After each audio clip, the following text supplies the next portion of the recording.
சென்னை அடுத்த திருவேற்காட்டில் ஆட்டோவில் பயணித்த தம்பதியர் தவறவிட்ட 3 சவரன் தங்க நகைகளையும் 3000 ரூபாயையும் காவல் நிலையத்தில் ஒப்படைத்த ஆட்டோ ஓட்டுநர் சரண்குமாருக்கு போலீசார் சால்வை அணிவித்து பாராட்டு தெரிவித்தனர். வந்தவாசியைச் சேர்ந்த சரண்குமார் சென்னையில் தங்கியபடி ஆட்டோ ஓட்டி வந்த நிலையில் ஆட்டோவில் பயணித்த தம்பதியர் தங்கள் டிராவல் பேக்கை எடுக்க மறந்துவிட்டு இறங்கி சென்று விட்டதாக கூறப்படுகிறது.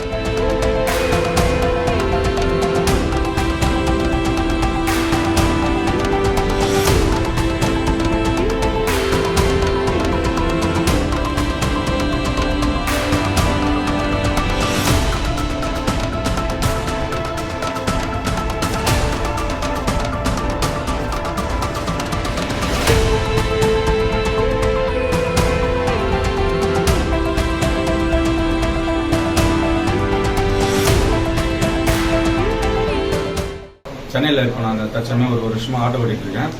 அப்படி ஒரு நேற்று தினம் ஓட்டும்போது சென்னை கோலடியிலேருந்து திருவேற்காடு ஒரு தம்பதியர் கை போட்டு ஆட்டோ சவாரி கேட்டாங்க. நானும் 100 ரூபா கேட்டேன், ஒரு 80 ரூபா தரேன்னு சொல்லிட்டு ஏறினாங்க.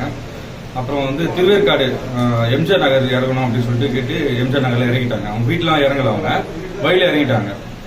அப்போ பார்த்தீங்கன்னாக்கா நானும் இறங்கிட்டு அடுத்த சவாரிகளை பார்க்க ஆரம்பிச்சிட்டேன். கிட்டத்தட்ட அது நடந்தது மதியம் 1:30 மணி இருக்கும். அப்புறமா பார்த்தீங்கன்னா ஒரு 7 மணிக்கு மாலை அந்த நேரத்தில் பார்த்து நான் என்ன பண்ணேன், வீட்டுக்கு ரூமுக்கு போகலான்னு சொல்லிட்டு கிளம்பி போகும்போது திங்ஸ் வாங்கிட்டு உள்ளே வைக்கும்போது பார்த்தா பேக் ஒன்று இருந்தது. அந்த பேக்கை திறந்து பார்த்தபோது அதில் கிட்டத்தட்ட ஒரு 3 சவரன் நகை, ஒரு 3000 ரூபாய் பணம் அதெல்லாம் இருந்தது. சரி, யார் விட்டாங்கன்னு தெரியல, ஏன்னா நிறைய பேர் ஏறாங்க போறாங்க வராங்க, இது யாரும் தெரியலன்னு சொல்லிட்டு இன்னும் நல்லா நிறைய விஷயங்களை தேடி பார்க்கும்போது ஒரு குறிப்பிட்ட போட்டோலாம் இருந்தது. அதை வச்சு இவங்க தான் கன்ஃபார்ம் பண்ணிட்டேன். ஆனால் அவங்க ஜிபே தான் பண்ணியிருந்தாங்க. அவங்களோட கான்டாக்ட் நம்பர் எனக்கு கிடைக்கல, என்னோட நம்பர் அவங்களுக்கு கிடைக்கல. அதுக்கப்புறம் என்ன நடந்ததுன்னா, இரவு ஒரு 8 மணி அந்த 8:30 மணி டைம்ல அவங்களாவே ஜிபேல மெசேஜ் போட்டாங்க, கால்மின்னு சொல்லிட்டு அவங்க ஒரு கான்டாக்ட் நம்பர் போட்டாங்க.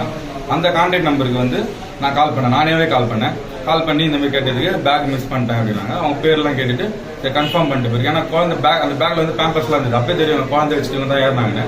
அதை வச்சு இவங்க தான் கன்ஃபார்ம் பண்ணிட்டு நானப்பட்ட சென்னையில நேற்று தினமே நான் வந்தாசி வர வேண்டியதாக இருந்தது. ஏன்னா என்னோட சித்திக்கு இன்னைக்கு தவசம், ஒரு வருஷம் முதலாம் ஆண்டு தவசம். அதெல்லாம் அந்த அலுவல் விஷயமா நான் வந்தாசி வர வேண்டியதாச்சு. வந்ததால நேரடியாக வந்தவாசிலே கொடுத்துடலாம் அப்படின்னு முடிவு பண்ணி இப்போ நேரடியாக Vandavasi south police station DSP முன்னிலையில் அவர்கிட்ட இந்த பேக்கை ஒப்படைச்சு உள்ள இருக்கிற பொருளெல்லாம் சோதிச்சு பார்த்துட்டு சம்மந்தப்பட்டவங்களுக்கு அழைச்சி ஃபோனில் அவங்கள வர வச்சு நேரடியாக இப்போ என்னையும் அவங்களையும் நேராக வச்சு எல்லா பொருளையும் செக் பண்ணி பார்த்துட்டு சரியா இருக்கான்னு பார்த்துட்டு கொடுத்துட்டாங்க. இதோட மதிப்பு பார்த்தீங்கன்னா கிட்டத்தட்ட ஒரு 2 லட்சம் இருக்குன்னு சொல்லிட்டு ஐயா சொல்லி அவங்கள பாராட்டி எங்களை வாழ்த்தினாரு. ரொம்ப மகிழ்ச்சி.